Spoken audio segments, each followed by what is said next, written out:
This is one of the most prolific, if not the most prolific serial killer in Los Angeles history. I mean, we had a $500,000 reward out for this guy. That's never, ever happened. There was a lot of women getting murdered. It was terrifying. There's a big bad wolf out there that's hunting for him.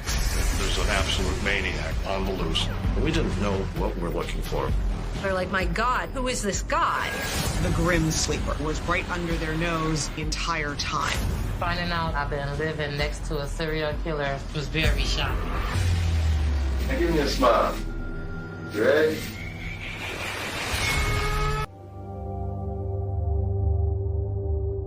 I worked in law enforcement for a long, long time. You know, I've seen a lot of dead bodies and, you know, just craziness. And all of a sudden, your couple people murdered a year spikes to 100.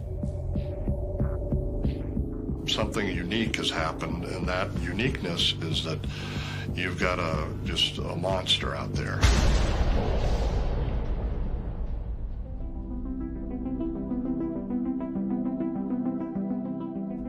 Monique Alicia Alexander was born in 1970. She was a ballerina.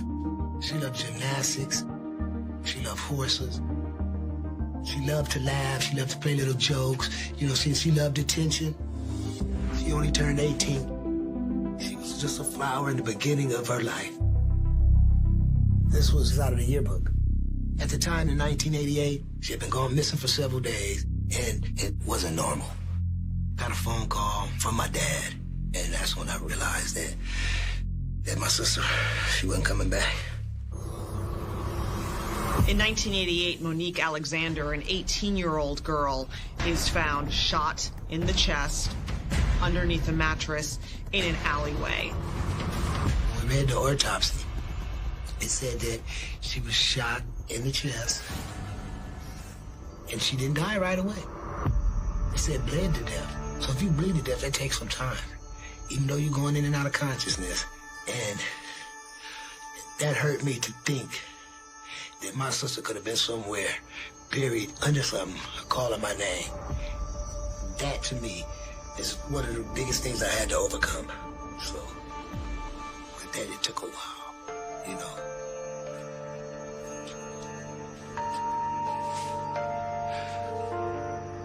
Monique Alexander's case was just unbelievably tragic.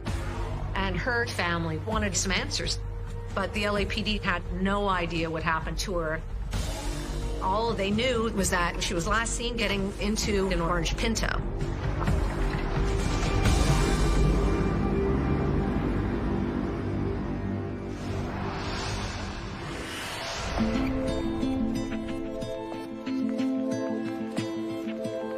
In 1988, Anitria Washington is a 30-year-old woman living in South Central Los Angeles.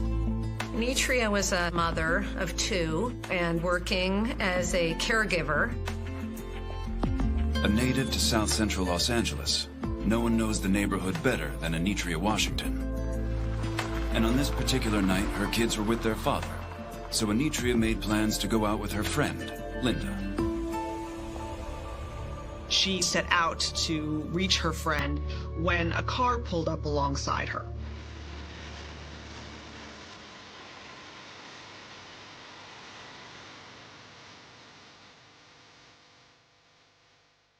She liked the car. She thought it was really fancy. And the driver started talking to her. Even though he was a stranger, he was quite charming. He seemed a little bit nerdy, but he was funny, and he was making her laugh. And he offered her a ride. At first she said no, she wasn't interested. Anitria declined a ride several times, but he was persistent. And ultimately, Anitria didn't seem to see any harm in accepting a ride from him to her friend's house.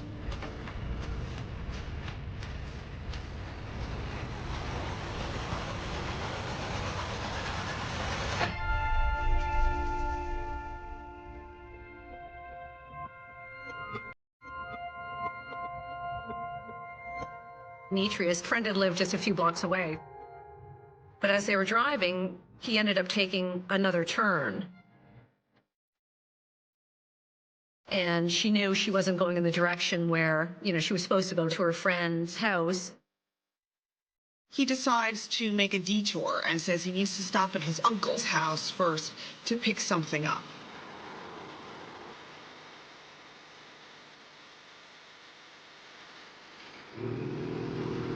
He returns to the car. It's almost as though a different person has gotten behind the wheel. His manner is much different, and within a few minutes, it becomes clear that the driver is going in the opposite direction of her friend's house. He started calling her Brenda, so Anitria thought that, he obviously just mistook her for this woman named Brenda. And then he stopped. And there was this quiet.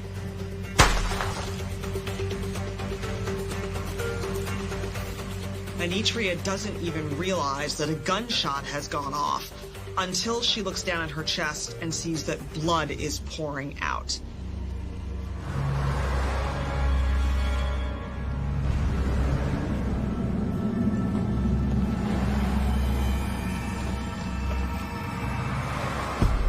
She blacked out.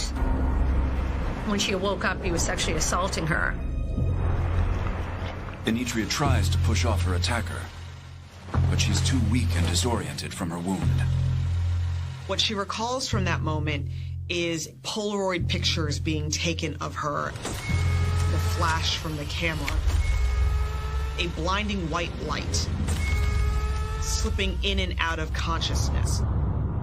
And she blacked out again, and he just opened the door and pushed her out.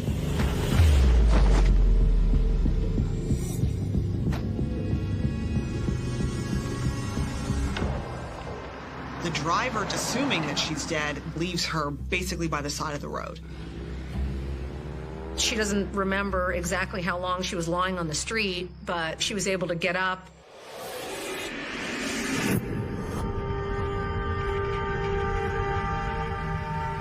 And though she was bleeding profusely and in a lot of pain, she's able to drag herself to her friend's house.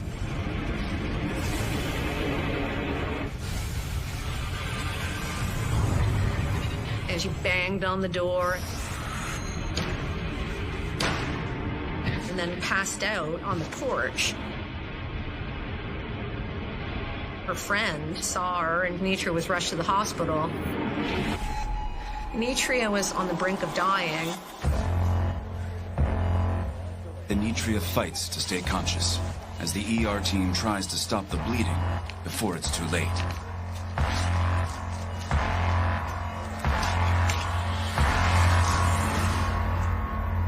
The doctor was able to pull out this .25 caliber slug from her chest, and luckily saved her. She's shot in the 10 ring right here. It's just by a miracle that she survived. When the police came, they asked her to do a composite sketch, and so she did. She said he was a guy in his 30s, clean cut, short hair, sort of medium build. And of course, the guy was driving in an orange Pinto. Detectives connect the killing of Monique Alicia Alexander from 3 months earlier to Anitria's attack. Both women got into an orange Pinto, and both were shot by a .25 caliber firearm. Anitria was severely injured, and she spent 3 weeks recovering in the hospital. But once she was able to leave, Anitria went with the detectives to the spot where her attacker stopped.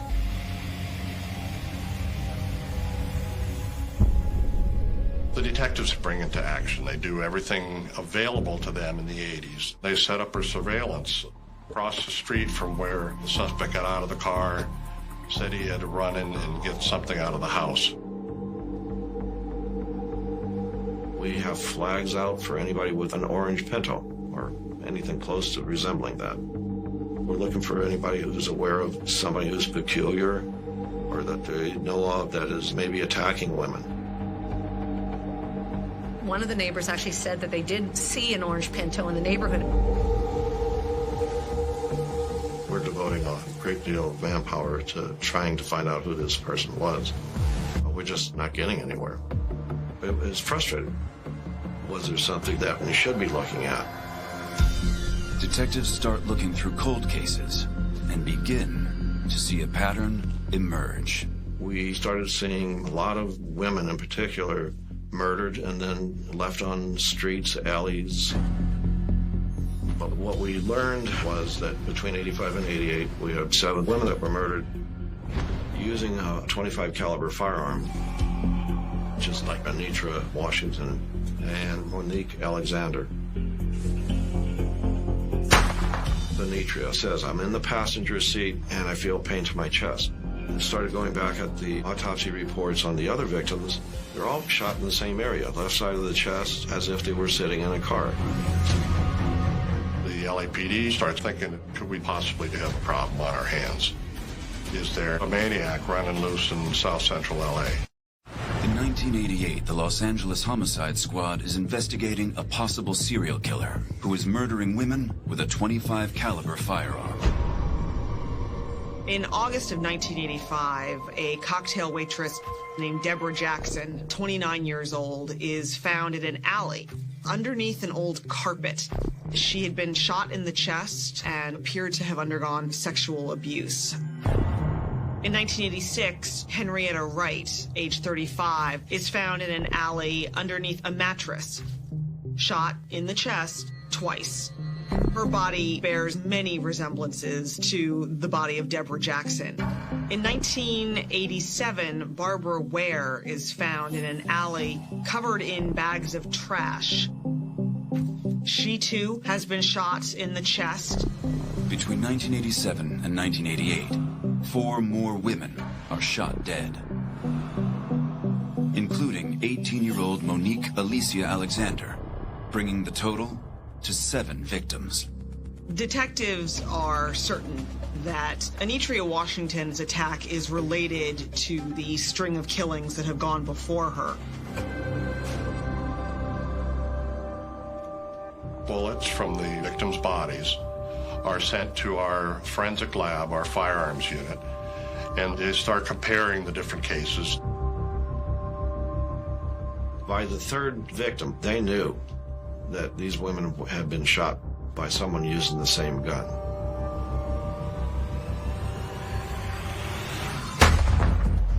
At that point, the LAPD realized we have a huge problem on our hands.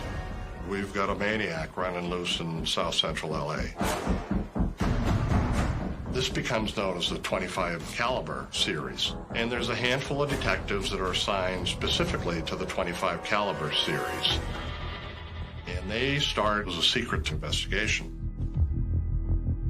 At that time, no one was notified about the killings going on in the community. We're sending our kids out there thinking that they're going to the store and there's a big bad wolf out there that's hunting for them. After Anitra was attacked in November of 1988, the police had a sketch, but they didn't find anybody. We have an active serial murderer out there, but we didn't know what we're looking for. We're looking for somebody out there who's killing women, but it wasn't really specific. Why did he pick the victims he picked? We really didn't know what was going on. Well, my sister went missing. She just turned 18. She never really been nowhere other than with my parents. So for her to get in the car, I think she trusted them. There's no way she would have got in there and not trusted him. He was a friend, or appeared to be a friend. She was innocent. And I believe that all those women were innocent. That's the only reason why he came for them. None of these girls would have got into a car if they thought he was threatening. He obviously comes across as not being threatening. But he's deadly. And so, in that sense, the detectives were worried that it was a police officer luring them in. But even if the serial killer was a police officer, they don't know who this guy is, where he might be, and most terrifyingly, when he will strike again.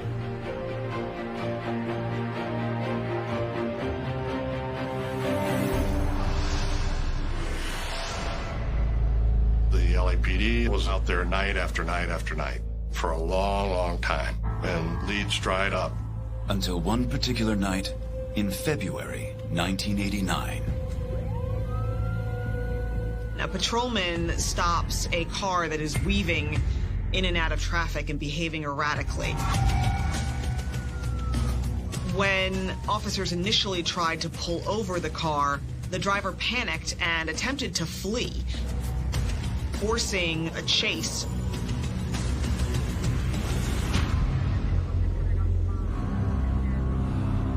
Police are stunned. The driver is an off-duty narcotics officer named Ricky Ross. And he's got a prostitute in the front seat with him. They're smoking the rock pipe. And they get him out of the car. They search the trunk of the car. And they find a firearm. Ricky Ross's gun appeared to match the weapon that was used in all of the killings. And they think they've got their guy. February 1989. The LAPD has been desperately hunting for a serial killer. And now they have a possible suspect. LA County Sheriff's Deputy, Ricky Ross. They ended up arresting Ricky Ross. The police officers run around with cocaine and different things in his car, crack pipes and all kind of stuff. You know, we definitely believe that that was him. When the firearms forensics examiners come out and say, yes, that's the gun that was taken from his car that's killed a number of the girls, and you got him out there dabbling in narcotics with a prostitute, it all looked pretty good. It's a bittersweet triumph for the LAPD because on the one hand, it appears as though they have at last found their man. But on the other hand, to think that this serial killer was right under their nose, working alongside them, is a chilling thought.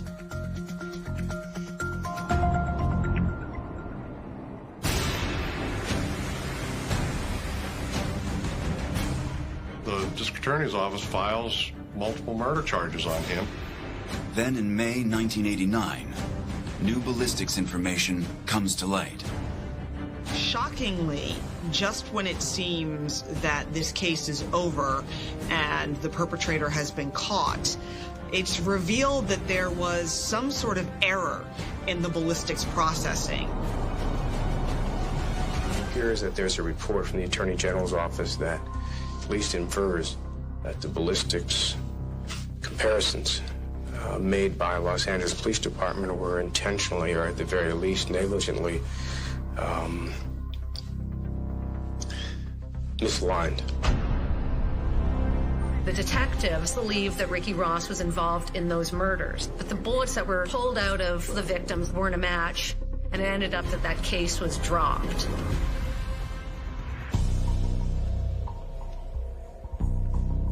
Ricky Ross is fired and he is released.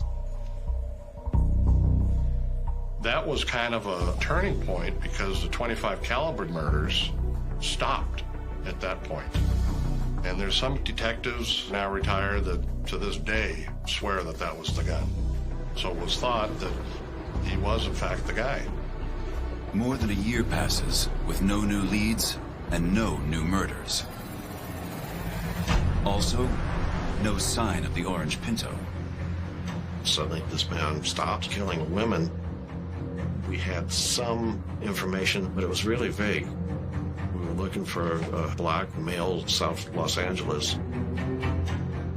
It's frustrating for us because we don't have enough information. We don't know who we're looking for.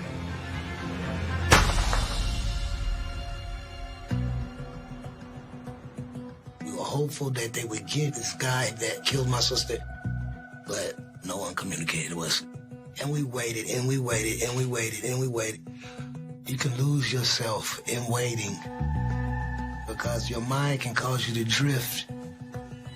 It can take you places that you don't really want to go. For me, I always wondered, could this guy next to me be the one that killed my sister? And it got to be like that. It had been so long that you eliminated everybody that you knew, then you start going through the people that you don't know. And it was like never ending.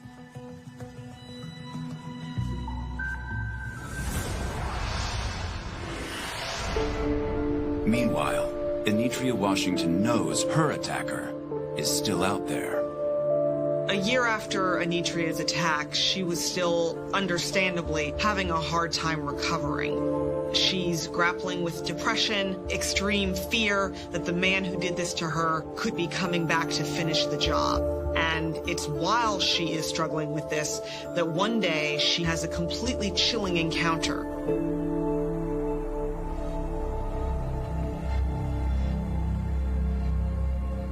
A man approached her in front of her home. He said, "Do you know who I am?"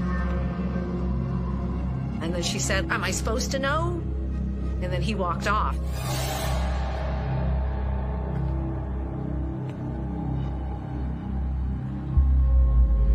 It was only in hindsight that Anitria began to feel quite strongly that the man who had just walked right up to her was the man who nearly killed her. She was petrified. She thought it was her attacker.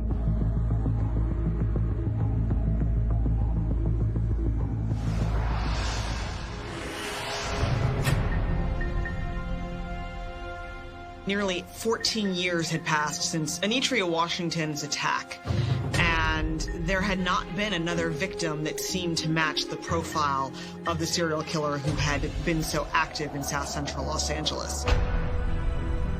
But now, detectives have a new technology in their arsenal: DNA. And science caught up with us. We've got 7 victims that were murdered between 85 and 88, and Anitra, the surviving victim. Now, some of the victims had biological evidence that had been collected. They did have the killer's DNA. He left his saliva and semen on most of his victims. Detectives run the killer's profile through a federal databank of convicted felons. They have over 1 million people in that databank. So this guy's got to be in the system. But he was not in the felon databank. The case was exceptionally frustrating. Why can't we identify him? What are we doing wrong? We go back and re-examine our evidence. Our best bet was with the DNA. The killer's DNA is tested a second time and again fails to reveal his identity, although detectives do uncover something terrifying. That's when they found out that Princess Berthomew, who was murdered in 2002, and Valerie McCorvey, who was murdered in 2003, were killed by the same killer of the women in the 80s. After 13 and a half years, the serial killer never stopped. We thought this man stopped, but this murder is still active. Are there other victims out there that we're not aware of? It's now more urgent to catch him before he murders again. For 14 years, the murders of 7 innocent women have gone unsolved. Now, with modern technology, DNA tests reveal that their killer has claimed 2 additional victims. One of the 2 most recent victims of this serial killer is identified as a young girl named Princess, a teenage runaway who in 2002 was found raped and strangled and left to die in an alleyway. Her case was just unbelievably tragic. Princess Berthomew was this young runaway from foster care who had just gone into foster care, and she was found dead 3 months later. She was just 15 years old. Though the serial killer seemed to have laid low for 14 years, the death of these 2 victims makes it clear that he has struck again. We know he's still out there, and we're trying to find this guy. But in April 2007, we get a notification that another woman has matched the DNA profile of that killer. With the killer having claimed 3 more victims in 5 years, a special task force is created to hunt him down. With the combined efforts of the LAPD, Inglewood Police, and the LA County Sheriff's Department, all hands are on deck to put an end to his reign of terror. We all agree that we want to keep this quiet because we know from past experiences with Ricky Ross, the media is going to go crazy with this. Reporters are very good. They know when something's up. They may not know what exactly, but they know when the police is doing something unusual. Veteran crime reporter Christine Pelisek caught wind of a serial killer on the loose and immediately released the information to the public. I dubbed the serial killer the Grim Sleeper because as far as we knew at that time, his last known victim was in 1988, and then he took a 13-and-a-half-year break before Princess Berthomew in 2002. Christine's piece came out in August of 2008, and now the national media and everybody, there's satellite trucks parked everywhere in front of the police building. From there, the LAPD did a press conference, and they offered $500,000 reward for any information leading to a suspect. When we heard that there were more women being killed under similar circumstances to the murder of my little sister, it was quite shocking to us.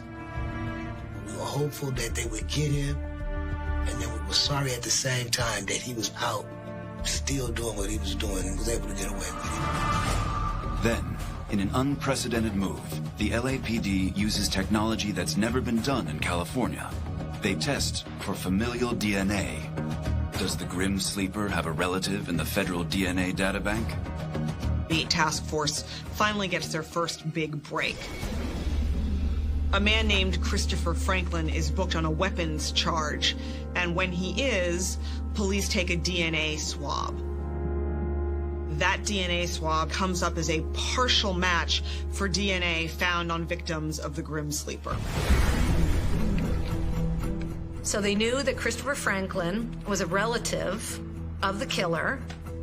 One by one, police are able to eliminate all of Christopher Franklin's relatives except for one man, his father, Lonnie Franklin.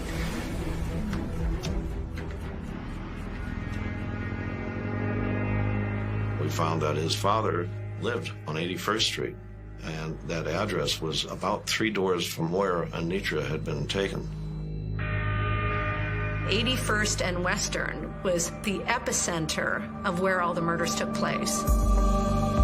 They also looked to see whether Lonnie Franklin Jr. had been in prison or jail during any of the murders.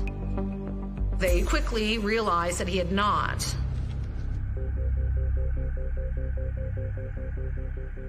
Lonnie Franklin is 57 years old. He has lived in South Central his whole life. He was kind of a likable guy. Married, had a couple kids. Everybody liked him in the neighborhood. He'd fix cars for dirt cheap. You know, for 20 bucks, he'd fix a woman's tires or her brakes. He was always giving away cars. Lonnie was like almost a neighborhood watch. People would actually look out for everybody. Everybody on the block will go to Lonnie for something. He worked for the Los Angeles Police Department as a garage attendant for a while, and then transferred to the Department of Sanitation. There's a lot of victims found in alleys. Some of them were found in dumpsters. And Lonnie had like intricate knowledge of the alleyways along South Los Angeles. I mean, he worked as a garbage man. So he knew which way to get in, which way to get out. He would be aware of the city boundaries, and he'd be probably very familiar with the alleyways. If he is our murderer, we got to make sure he's not going out there and killing anybody.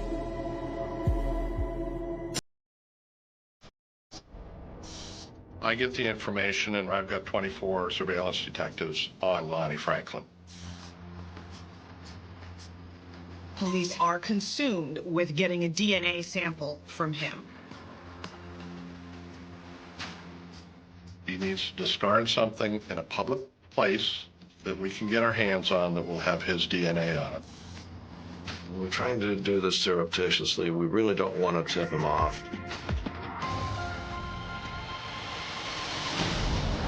We've been following him around for 3 days, and he hasn't thrown away a cigarette butt, he hasn't dropped a cup or anything. So they're like, my God, who is this guy? This is just, this is one of the biggest cases in the city of Los Angeles history. Certainly one of the most prolific, if not the most prolific serial killer in Los Angeles history. I mean, we had a $500,000 reward out for this guy. That's never, ever happened. After eluding the LAPD for more than 20 years, the Grim Sleeper may finally be within their grasp. But first, they need a sample of Lonnie Franklin's DNA.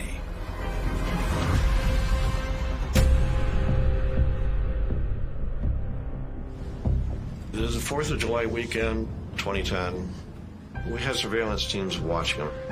He's not discarding anything. We're trying to do this surreptitiously. We really don't want to tip him off, but we're not getting what we want. The following day, Lonnie heads to Orange County to attend a kid's birthday party. The surveillance team had followed him to the pizza parlor. They're watching him and trying to devise a plan. We needed to be able to identify what he's eaten, what he's left behind, what utensils he has, and somebody needs to collect that so it doesn't get mixed in with all the other trash. One of the detectives thought it out and said, okay, I can be an employee. And our surveillance detective became a busboy, and Lonnie gets the best service he ever had. He wipes his face with a napkin. That napkin's in the bus tray. The forks and knives and the plate and the crust. Everything that's Lonnie's goes in this bus tray. And brought it back to me, and I personally took it to the lab. They're completely freaking out. I mean, these detectives have been waiting 4 years. They wanted to solve this case. The surveillance continues on him because we can't let him out of our sight. Well, a couple of days later, I get the call from the lab.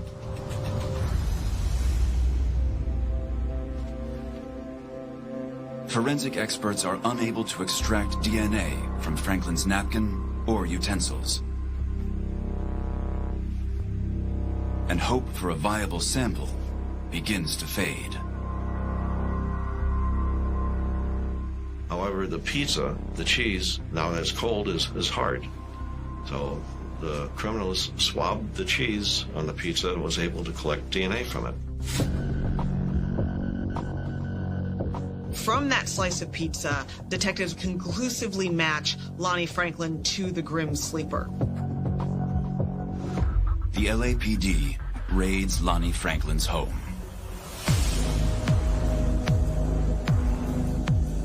In the blink of an eye, he was snatched by some surveillance detectives and gone. And nobody in the neighborhood knew what happened to Lonnie.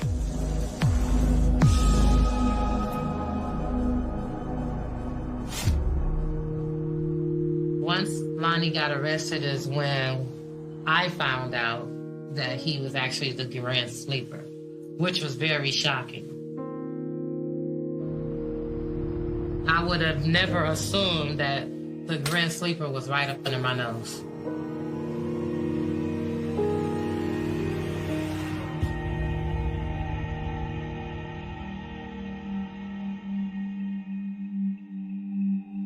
The day we arrested him, the search warrant teams are moving in, and we're processing the house from the front all the way to the garage area. Police begin to search Lonnie's garage, which is covered from floor to ceiling with junk. Do you know why you're here? Do you have any idea why you're here? Okay, well, we're working on an investigation, and there's a warrant for your arrest, charging a count of murder. We've located a .25 caliber gun in the closet. We found videos with women inside the house. Hey, give me a smile. You ready? Let me ask you, show you a photograph of this young lady and see if you recognize her.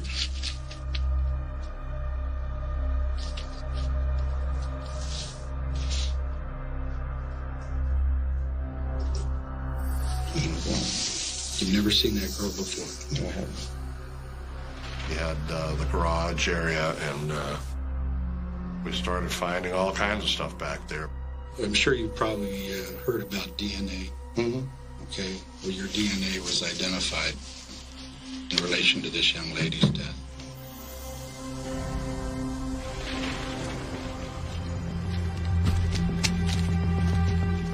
Police are stunned most of all when they come across a trove of Polaroid pictures of his victims.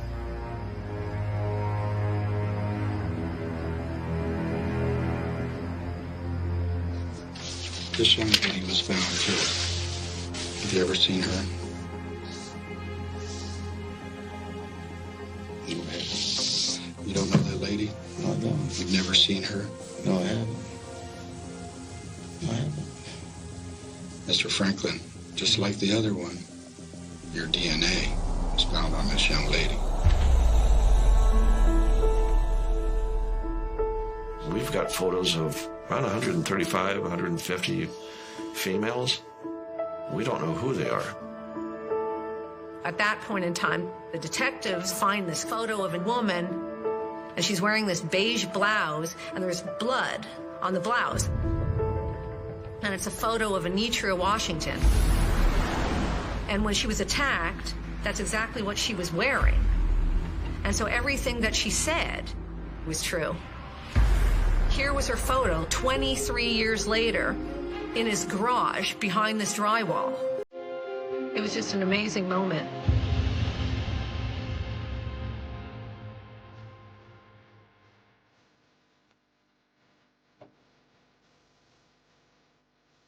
Look at it. They're all staring at you, pointing their fingers. Well, if they could point their fingers, they're looking right at you.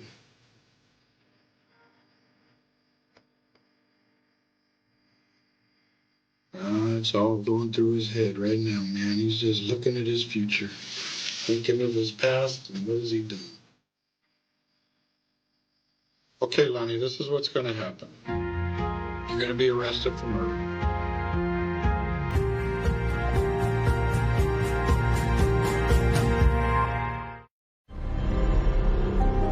Shortly after the arrest, the chief of police and Detective Kilcoyne hold a private meeting with the victims' families. We became pretty close with the families, and you can tell by looking at them that they've had their bumps. When we went in there and we tell them that we caught him, and he's our guy, and that hurt their loved one. Some of these hardcore guys, I mean, the tears are just streaming down their faces. And if that doesn't get to you, there's something wrong with you. And it got to all of us. It became very emotional for all of us. You forget the ripple effect that these cases have on everybody, on communities. We had the decision that we'll publish the photographs and release it to the media to see if we can't identify these women first, if somebody can help us to find them and see, are you alive? That's all we want to know. They got calls, and a lot of women, some of the women called up and said, yeah, that's me. I met him, and he was okay, and, he didn't hurt me. They found a couple of other women that they found were dead, but there's still about 35 women that they have not been able to identify. And so they technically could be victims of Franklin.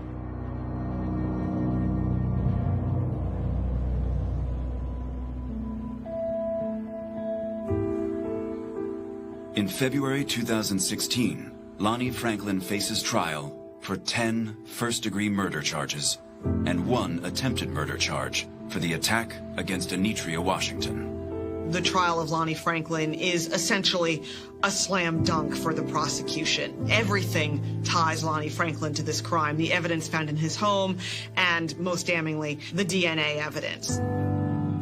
Anitria's testimony was key because she actually survived him. So she gave his MO, what he did. She was able to explain how he probably most likely picked up his victims.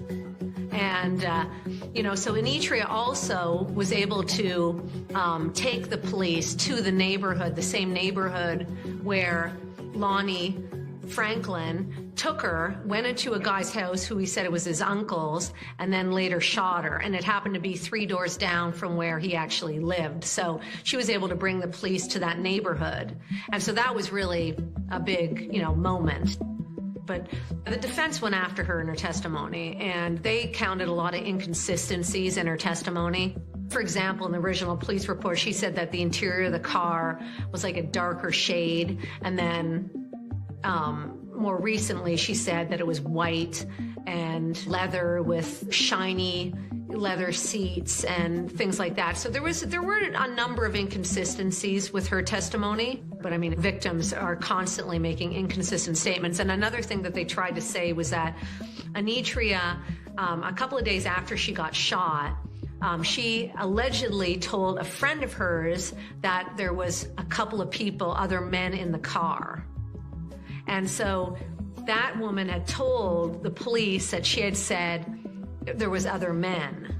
And so the defense had said there could have been like a couple of men in the car.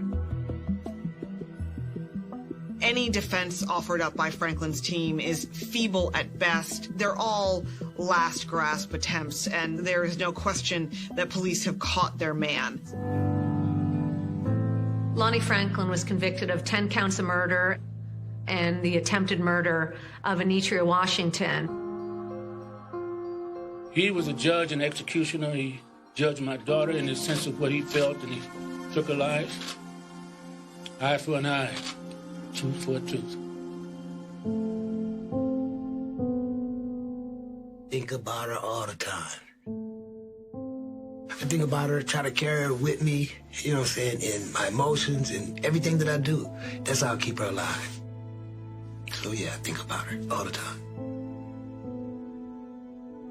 I can't think of anyone that I've encountered in all my many years in the criminal justice system that has committed the kind of monstrous and the number of monstrous crimes that you have. It is the judgment and sentence of this court that you shall suffer the death penalty.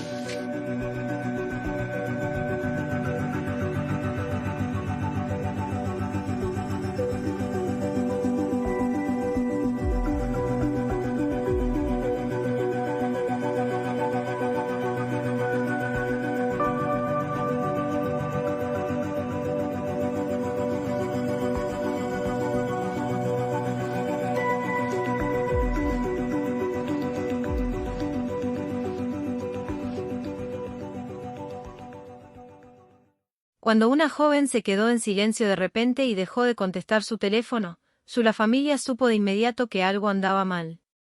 Incorrecto. La policía intervino y en el principio parecía que el misterio de la desaparición se resolvería rápidamente. Pero lo que siguió se sintió más como la trama de un drama criminal, es más parecida a la vida real. Y cuando finalmente llegó toda la verdad al salir, envió ondas de choque a través del país íntegro. Andrea Hill nació el 17 de abril de 1991. En Flint, Michigan. Cuando era pequeña, su madre falleció y después de algunos con el tiempo, su padre se volvió a casar. La familia finalmente se mudó al pequeño pueblo de Otisville, donde Andrea terminó con una buena calificación. Escuela. Después de graduarse, consiguió un trabajo. En un supermercado no muy lejos de casa. Andrea pensó en ir a la universidad, pero no estaba segura de qué dirección tomar, aún no lo tome. Así que ella siguió trabajando y ahorrar para el futuro. Eso también es donde conoció a un compañero de trabajo, un joven de 19 años. Llamado Kenneth. Y al poco tiempo, los dos empezaron a salir. En noviembre de 2011, cuando Andrea tenía 20 años, su tía y el tío se fue de la ciudad y le pidió que cuidar su casa. En ese momento, Andrea seguía viviendo con ella. Padres, así que decidió quedarse en su. Los familiares se quedaron allí hasta que regresaron. Durante los primeros días, su novio Kenneth y uno de sus amigos vinieron, se juntaban, veían películas y simplemente diviértanse juntos. Después de eso, Andrea y Kenneth hicieron planes para pasar al día siguiente juntos. Andrea se suponía que debía recogerlo por la noche. Del 14 de noviembre, pero poco antes que, le envió un mensaje de texto para decirle que no podía hacerlo. En cambio, ella le dijo que viniera a casa de su tía y su tío y le pidió que trajera alguna película de DVDs. Kenneth llegó alrededor de las 7:30 p.m. Pero la casa estaba oscura, las puertas estaban cerradas con llave, y el coche de Andrea no estaba allí. Llamó a la puerta, pero nadie respondió. Luego intentó llamarla, pero ella no contestó. Pensando que podría haberlo hecho, salió un rato, decidió espera. Aproximadamente media hora después, él finalmente recibió un mensaje de texto de ella. Andrea dijo sus planes habían cambiado y prometía se verían al día siguiente. Ella no explicó a dónde había ido y ninguno de los mensajes de seguimiento de Kenneth nunca recibí respuesta. Llegó el día siguiente y fui, y Andrea aún no se puso en contacto conmigo. Al principio, Kenneth era el único preocupada. Ya que se estaba quedando en la casa de la tía y el tío, el padre de Andrea no le dio mucha importancia cuando no lo hizo tener noticias de ella. Pero al día siguiente, cuando Andrea no contestaba sus llamadas o empezó a ponerse ansioso, le pidió a otro pariente que revisara el casa, y ella fue allí con Kenneth. Caminaron alrededor, miraron a través de las ventanas, pero el lugar estaba vacío. Entonces el padre comenzó a llamar a Andrea. Amigos, y ninguno de ellos había tenido noticias de ella en más de 24 horas. Fue entonces cuando su familia comenzó a temer que algo malo sucediera. Había sucedido. Entonces, decidieron que es hora de empezar a buscar. La familia de Andrea y los amigos se dividieron en grupos y comenzó a conducir por los pueblos cercanos, parques y cualquier otro lugar donde ella pudiera tenerse fue. Por la noche, una de sus amigas vio su coche.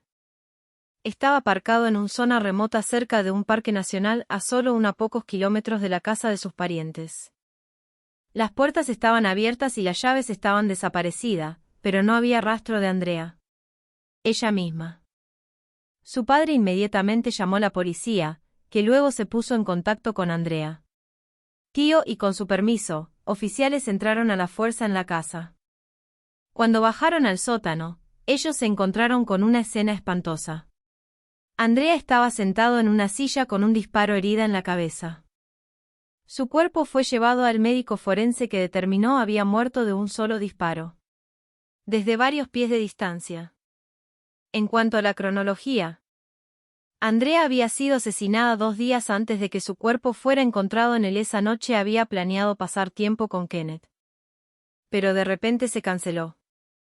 El examinador también descubrió marcas en sus muñecas mostrando que habían sido sujeto con bridas de plástico. Aunque por el momento en que la policía la encontró, las restricciones habían desaparecido. Aún más extraño, el análisis sugirió que habían sido retirados aproximadamente 6 o 7 horas después de su muerte, lo que implica que el asesino regresó más tarde o se quedó en la casa la mayor parte del tiempo. La noche. Los investigadores también descubrieron que faltaban algunos artículos de la casa, pero la escena no parecía un robo típico. Casi todos los objetos de valor quedaron intactos. En cambio, el asesino había tomado cosas como una botella de perfume, un suéter, una cámara, 3 cuchillos, un rifle, algunas balas y un poco de efectivo. Mientras tanto, joyas e incluso un pequeño trozo de oro macizo que era sentados a plena vista quedaron detrás. Mientras examinaban los textos de la escena del crimen a través de la casa, los detectives descubrieron Andrea tenía novio y se dirigió directo a casa de Kenneth. Él dijo ellos cuando la había visto por última vez y le entregó sobre una muestra de ADN y huellas dactilares sin dudarlo. La policía también recogió la ropa que había usado ese día noche y registró su casa, pero no apareció nada sospechoso. Aún así, trajeron de vuelta a Kenneth para más interrogatorios y, con el tiempo, detectives comenzó a inclinarse hacia la teoría de que él era el asesino. Kenneth lo negó todo. E incluso accedió a someterse a una prueba del polígrafo, que no mostraba signos de engaño. Él explicó que en la noche de noviembre de 2014, después de que Andrea cancelara repentinamente sus planes, él quedó destrozado. Él pensó la única razón por la que se había retirado era porque ella planeaba romper con él. Entonces, se fue a casa, enchufado su teléfono y le envió un mensaje a una amiga, diciéndole que Andrea probablemente estaba a punto de déjalo. Se enviaron mensajes de texto de un lado a otro durante un rato, y luego Kenneth condujo hasta el tienda donde trabajaba ese amigo. Los dos continuó hablando sobre la situación, y finalmente, ella le dijo que ella y mi compañero de piso planeaba ver una película esa noche y lo invitó a su casa. Kenneth llegaron a su casa alrededor de las 10 de la noche. Algo que ambas chicas confirmaron más tarde. Además de eso, los datos de su teléfono lo respaldaban. Arriba, mostrando que está conectado a una cercana torre de telefonía celular en ese momento. Aproximadamente 20 minutos antes, también fue sorprendido en una cámara de vigilancia en una gasolinera ubicado entre la tienda y la niña casa. Esa misma noche, la policía se enteró que alguien había retirado $300 de la tarjeta bancaria de Andrea. La transacción sucedió en un pueblo llamado Davidson, a unos 30 minutos en coche de la casa de su tío. La casa. Pero aquí está el truco. La retirada se realizó apenas 7 minutos después. Kenneth apareció en casa de su amigo. Simplemente no había manera de que pudiera haberlo hecho. He estado en ambos lugares. Sin embargo, los detectives no estaban listos para descartar la lista de sospechosos. Kenneth se quedó con sus amigos hasta alrededor de la medianoche, luego se dirigió a casa. A la mañana siguiente, intentó. Llamó a Andrea varias veces, pero ella nunca contestó. Preocupado, condujo. De regreso a la casa de su pariente alrededor de a las 10 de la mañana llamé a la puerta. Pero todavía no había rastro de ella. Entonces, él se fue. Hacia las 11 de la mañana, ya estaba de vuelta. Casa. Algo confirmado por ambos miembros de la familia y la ubicación de su teléfono datos. Casi al mismo tiempo, se retiraron otros $300 de la cuenta de Andrea. Cuenta. Esta vez, en una ciudad diferente, aún más lejos. La policía también se hizo cargo de imágenes de vigilancia que muestran la persona usando su tarjeta. La calidad era demasiado pobre para distinguir una cara, pero un detalle destacó. El sospechoso llegó en una camioneta blanca. Pero incluso con todas las pruebas apuntando en contra de él, la policía todavía no estaba preparada para dejar a Kenneth libre de culpa. Pensaron había algunas cosas en su historia. Eso no cuadraba. Primero, él admitió que condujo hasta la casa de Andrea. La casa de un familiar justo por esas fechas ella fue asesinada y se sentó en su coche. Afuera durante aproximadamente media hora, lo cual sonaba raro para los detectives. Segundo, cuando los amigos y familiares de Andrea organizaron una búsqueda de ella en la noche del 15 de noviembre, Kenneth dijo. A ellos no se uniría porque él tuve que trabajar temprano a la mañana siguiente.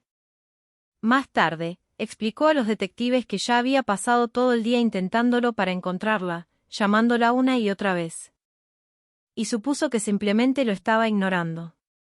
En su mente, Andrea probablemente había decidido romper con él, no es que había ocurrido algo malo. Surgió otra señal de alerta. Cuando uno de los amigos de Kenneth, que había estado buscando a Andrea, le pregunté para la dirección de la casa de su pariente. Por alguna razón, Kenneth le dio la ubicación equivocada a unas 3 millas de la real. Los investigadores pensaron que esto era extraño ya que Kenneth había pasado mucho tiempo allí antes. Nada de esto era prueba sólida de culpabilidad, pero los detectives lo presionaron cada vez más fuerte, amontonándolo más de 10 horas de interrogatorios. Y finalmente, la policía anunció que Kenneth finalmente se había confesado a la crimen. En su confesión escrita, Kenneth afirmó que se acercó a Andreas esa noche y entró en la casa.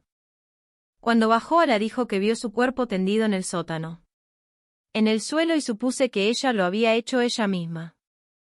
Según él, fue entonces cuando decidió montar la escena para parecer como un asesinato para que su familia no descubrir la verdad. Él admitió tomando algunos objetos que estaban tirados cerca, pero ofrecía poco más. En la confesión en sí fue corta, vaga y lleno de redacción ambigua. Kenneth insistió en que no había matado a Andrea, solo que había encontrado su cuerpo. Pero los detectives creen que finalmente tenían lo que querían. Lo necesitaban y lo pusieron bajo arresto. En el momento en que la policía le dijo que Kenneth estaba siendo acusado de asesinato, inmediatamente intentó retractarse declaración. Dijo que los detectives lo presionaron durante horas, golpeándolo sin piedad.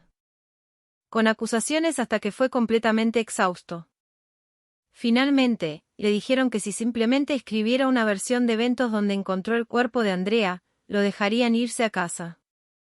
Kenneth dijo les creyó, pero en cambio la llamada confesión se convirtió en la piedra angular del caso en su contra. Los detectives también afirmaron repetidamente lo engañaron. Le dijeron que tenían sólidos pruebas forenses que lo vinculan con el delito y que había fallado la prueba del polígrafo. Miserablemente. Pero el detalle más impactante salió más tarde. El abuelo de Kenneth, de hecho, había contratado a un abogado y lo había enviado a la estación para ayudar. Cuando el abogado intentó averiguar dónde estaba Kenneth, estaba detenido. Uno de los detectives simplemente colgó el teléfono y luego advirtió a sus colegas no revelar la identidad de Kenneth. Ubicación para cualquiera. El abogado pasó todo el día llamando a cada oficial que podría alcanzarlo, pero nadie se lo daría respuestas. Mientras tanto, Kenneth no tenía ni idea que el abogado incluso estaba tratando de llegar él, y continuó hablando con detectives solos. Según Kenneth, su supuesta confesión no fue nada más que el repartiendo de vuelta lo que los detectives le dijeron que dijera, así finalmente lo dejaron ir a casa. En realidad, afirmó no tener ni idea. Andrea incluso estaba muerta. Menos de 24 horas después de que se encontró el cuerpo de Andrea, los detectives anunciaron que tenían su asesino. Amigos y familiares de Kenneth se negaban a creer que estuviera involucrado. Pero en ese momento, no había mucho que podría hacerlo. Mientras tanto, la policía básicamente cerraron la investigación, convencido la confesión de Kenneth sería suficiente para asegurar una condena. Sin embargo, la ciencia forense pintaba un panorama muy diferente. Los expertos analizaron docenas de muestras recogido de la casa, incluyendo piel encontrado debajo de las uñas de Andrea. El ADN resultó pertenecer a una persona desconocida.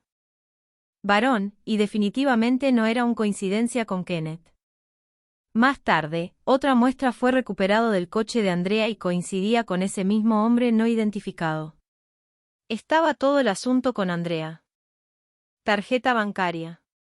Alguien la había estado vaciando. Cuenta, pero claramente no era Kenneth.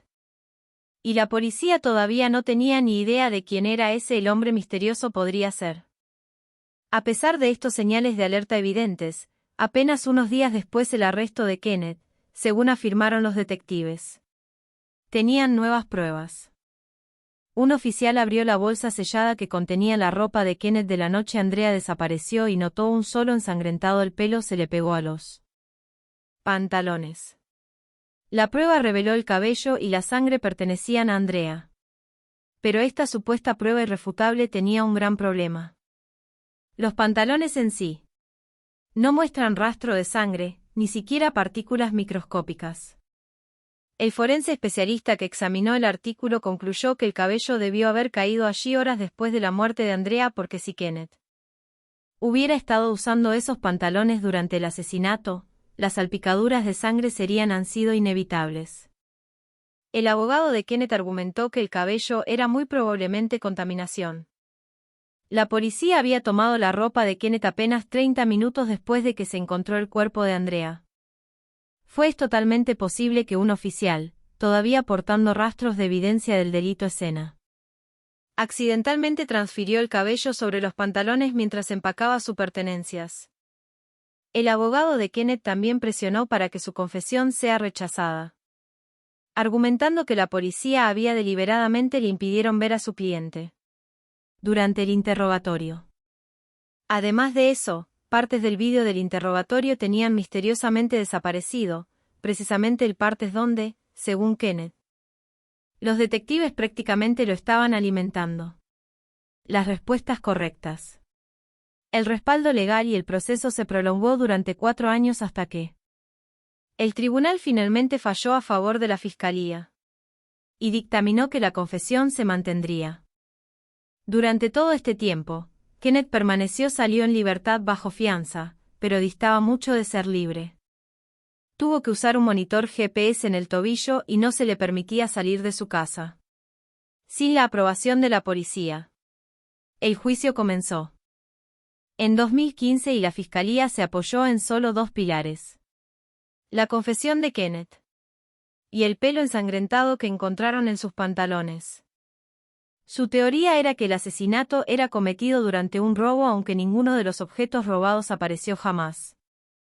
En posesión de Kenneth y de la víctima, la tarjeta bancaria fue utilizada claramente por alguien. De lo contrario, el fiscal intentó suavizar la situación. Sobre la contradicción al sugerirla el robo fue simulado. En otras palabras, él argumentó que Kenneth mató a Andrea para robar dinero y objetos de valor, pero también fingió el robo. Este argumento fue inestable en el mejor de los casos, especialmente desde la familia de Kenneth era acomodada y él no estaba desesperado por dinero. La fiscalía también señaló otro detalle. No había señales de fuerza entrada a la casa y Kenneth tenía una llave de repuesto. Andrea se la había dado pocos días antes de que ella muriera, así que él podía pasar cuando quisiera, pero Kenneth insistió en que había dejado la llave encendida. Una mesa en la casa 2 días antes de ella muerte. Su amigo, que había estado con él ese día, respaldó su historia y seguro suficiente. La policía finalmente encontró la llave de repuesto está justo donde dijo que estaría. La defensa, por otro lado, señaló innumerables inconsistencias en el caso y la policía completamente negligente trabajo. También destacaron algo los investigadores parecieron ignorarlo. Andrea, el coche había sido robado y posteriormente abandonado a pocos kilómetros de la casa. Su padre testificó que el coche tenía un problema particular. El aceite constantemente se filtró al suelo debajo del conductor asiento, lo que significaba que los zapatos de Andrea estaban siempre manchados. Según esa lógica, cualquiera quien conducía el coche habría obtenido aceite en sus suelas también. Sin embargo, cuando los expertos examinó las botas de Kenneth, no había un rastro de ello. El fiscal respondió con contundencia. Con una nueva teoría. Kenneth debe haber tenido un cómplice. Según esta versión, Kenneth mató a Andrea mientras el cómplice tomó los artículos robados y condujo. Se marchó en su coche y pagó con su tarjeta bancaria. Pero otro problema se cernía sobre el caso del fiscal. El arma homicida nunca se encontró. Los investigadores determinaron que el rifle desaparecido de Andrea, la casa del tío, no coincidía con la bala. Eso la mató, y tampoco las armas de los padres de Kenneth.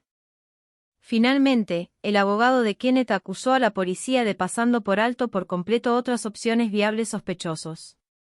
Desde el principio, ellos tenían una visión de túnel centrada en Kenneth y nunca miró a cualquier otra persona con seriedad. Para demostrar el punto, la defensa presentó una lista de 5 posibles sospechosos.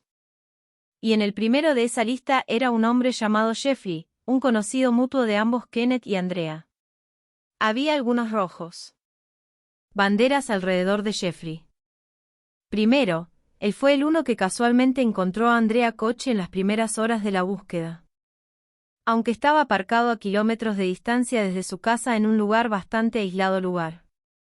Segundo, ese mismo día, llamó Kenneth haciendo preguntas sobre Andrea paradero. Lo extraño era que Kenneth nunca le había dado su número. Los investigadores supieron más tarde que Andrea había garabateado su número en un trozo de papel. Y lo dejé en una mesita de noche justo al lado donde se encontró una muestra de ADN no identificada. Luego se recuperó. Además de todo eso, Jeffrey tenía un coche que parecía muy similar al que fue capturado imágenes de vigilancia en una gasolinera cuando alguien estaba retirando dinero.